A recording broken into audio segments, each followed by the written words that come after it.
और हम अपना बुलेटिन शुरू करते हैं। अगर आपने न्यूज़ 18 इंडिया को अभी अभी ट्यून इन किया है तो आपको बता दें आज की बड़ी खबर, अच्छी खबर यह है कि 14 दिन के बाद भारत ने ऑपरेशन सिंदूर लॉन्च किया। पहलगाम के अटैक के बाद ऑपरेशन सिंदूर, यानी जिन्होंने मांग उजाड़ी थी उन सबको जवाब देना पड़ा। जिन्होंने धर्म पूछा था उनको जाकर भारतीय सेना ने बताया कि हिंदुस्तान का धर्म है रक्षा, हिंदुस्तान का धर्म है एकता, हिंदुस्तान का धर्म है अखंडता। और यही आज हुआ भी है। पाकिस्तान और पीओके में 9 ठिकानों पर हमला हुआ ताबड़तोड़। सभी 9 टारगेट पर स्ट्राइक सफल रही है। पीओके में 5, पाकिस्तान के पंजाब में। और यह पहली बार हुआ है दर्शकों, आपको यह पता होना चाहिए, 71 के बाद यह पहली बार हुआ है कि पाकिस्तान के घर में घुसकर हमारे ड्रोन्स की तरफ से हुआ यह बड़ा अटैक। 14 दिन के बाद 9 ठिकानों पर हमला। और अभी देखिए जो हमारे पास जानकारी है, आधिकारिक पुष्टि तो ना तो पाकिस्तान करेगा और ना अभी हमारे पास जानकारी है, लेकिन ये आंकड़ा जो आतंकियों के मारे जाने का है वो 70 के आसपास पहुंच चुका है। सैकड़ों घायल बताए जा रहे हैं। जम्मू, श्रीनगर और अमृतसर के एयरपोर्ट इस बीच बंद कर दिए गए हैं। धर्मशाला और लेह के एयरपोर्ट भी बंद कर दिए गए हैं। इंडिगो और स्पाइस जेट ने अपनी फ्लाइट्स को इन इलाकों में कैंसिल कर दिया है। ये जो बॉर्डर के इलाके हैं वहां पर स्कूल और कॉलेजेस आज की तारीख में बंद रहेंगे। और इस वक्त हिंदुस्तान में जो चीज हो रही थी वो वैसे के वैसे होती रहेगी, क्योंकि ये युद्ध नहीं है, युद्ध ये मिलिट्री टारगेट नहीं किए गए। मिलिट्री ठिकानों को, उनकी सेना के ठिकानों को टारगेट नहीं किया गया है। उनकी सेना के पाले हुए आतंकियों के ठिकानों को टारगेट किया गया है। ये युद्ध डिक्लेयर नहीं किया है भारत ने युद्ध डिक्लेयर नहीं किया है। भारत ने साफ दिखाया है कि अगर आतंकी हमला करेंगे वहां से आके तो उनके ठिकानों पर, अगर वो उनकी जमीन पर भी हुए, उनके पंजाब में भी हुए, तो जैसा सब कुछ चल रहा है हिंदुस्तान में वैसा ही चल रहा है बॉर्डरिंग इलाकों पर। मतलब जहां बॉर्डर वाले इलाके हैं वहां पर स्कूल कॉलेजेस बंद किए गए हैं। लेकिन आप अगर अपने बच्चे को स्कूल के लिए तैयार कर रहे हैं तो बेझिझक तैयार कीजिए, क्योंकि यहां 244 डिस्ट्रिक्ट्स में जो सिविल डिफेंस की मॉक ड्रिल होनी थी वो होगी। 11 बजे सीसीएस की प्रधानमंत्री नरेंद्र मोदी की अध्यक्षता में बैठक होगी। पीएम मोदी से एनएसए अजीत डोभाल लगातार संपर्क में रहे थे। रात को 1:30 बजे के आसपास जब ये ऑपरेशन सिंदूर हो रहा था तो ऑपरेशन सिंदूर और इस बारे में सबसे पहले सूचना जो है वो आर्मी की तरफ से आई। तीनों सेना ने इसमें मिलकर ये जॉइंट ऑपरेशन को अंजाम दिया है। और उसकी इनसाइड स्टोरी क्या है हम किशोर बता भी रहे हैं। जी बिल्कुल, सभी टारगेट को बारीकी से चुना गया। एनएसए अजीत डोभाल ने ऑपरेशन का नेतृत्व किया और पहलगाम में सिंदूर मिटाने वालों से बदला लिया। खुफिया तरीके से ऑपरेशन को अंजाम दिया गया। नेशनल टेक्निकल रिसर्च ऑर्गेनाइजेशन की अहम भूमिका बताई जा रही है।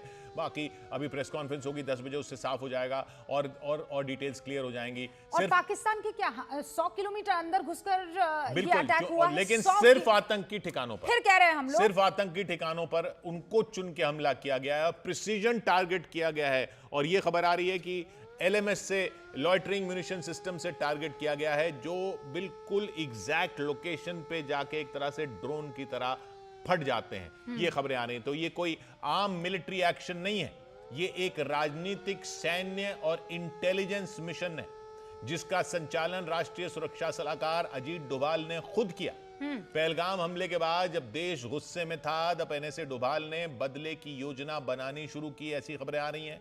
इस ऑपरेशन में NTRO, national technical research organisation की अहम भूमिका रही, जिसने आतंकी ठिकानों को चिन्हित किया, उन पर लगातार निगरानी रखी, हर टारगेट को सोच समझकर चुना और यह सुनिश्चित किया बकायदा कि सिर्फ आतंकियों के इंफ्रास्ट्रक्चर पर हमला हो, कोई सिविलियन को नुकसान ना हो। यह प्राथमिकता रही है, प्रायोरिटी रही है। सारी तैयारियां जैसे ही पूरी हुई, एनएसए डोभाल ने प्रधानमंत्री नरेंद्र मोदी को ऑपरेशन की अंतिम रूपरेखा, जो ब्लूप्रिंट जिसे कहते हैं, वो दिखाया। पीएम से मंजूरी मिलते ही एक बेहद सीमित टीम के साथ कंट्रोल रूम स्थापित किया गया और इस कंट्रोल रूम को खुद एनएसए और उनकी टीम ने संचालित किया। इस मिशन में गोपनीयता इतनी अहम थी कि केवल कुछ गिने चुने अफसरों को इसकी जानकारी थी। 2 से 2.5 मतलब समझ लीजिए 2.5 चाल के अलावा और कुछ भी नहीं। जी हाँ, तो ये इस तरीके से इस खुफिया ऑपरेशन को अंजाम दिया गया। पाकिस्तान के पंजाब तक में घुसकर ये वहां पर जाकर ये स्ट्राइक करनी थी, इसलिए ये इतना अहम था। क्योंकि पाकिस्तान के कब्जे वाले कश्मीर में स्ट्राइक तो हो चुकी है।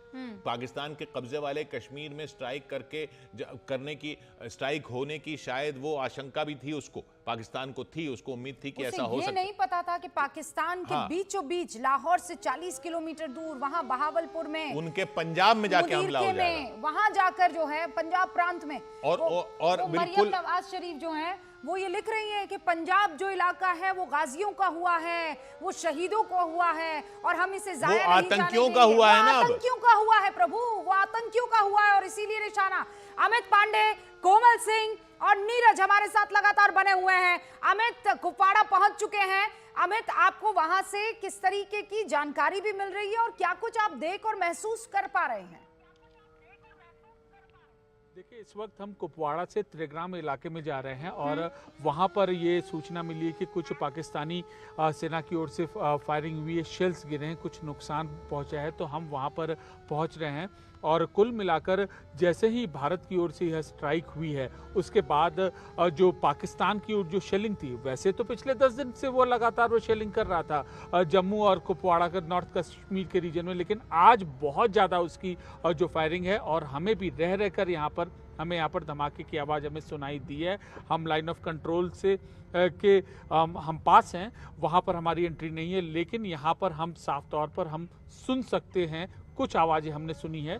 तो ये अंदाज़ा लगाया जा सकता है कि पाकिस्तान की ओर से यह डेस्परेशन है, कोशिश है, बौखलाहट है भारत की इस नस्ते नाबूद कर देने वाली कार्रवाई के बाद।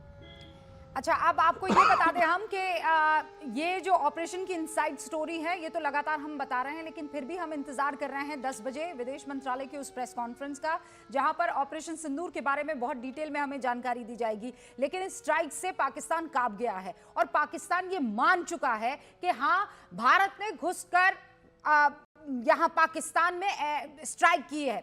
अब ये घुसकर कैसे, जो हमारा ड्रोन है वो वहां जाता है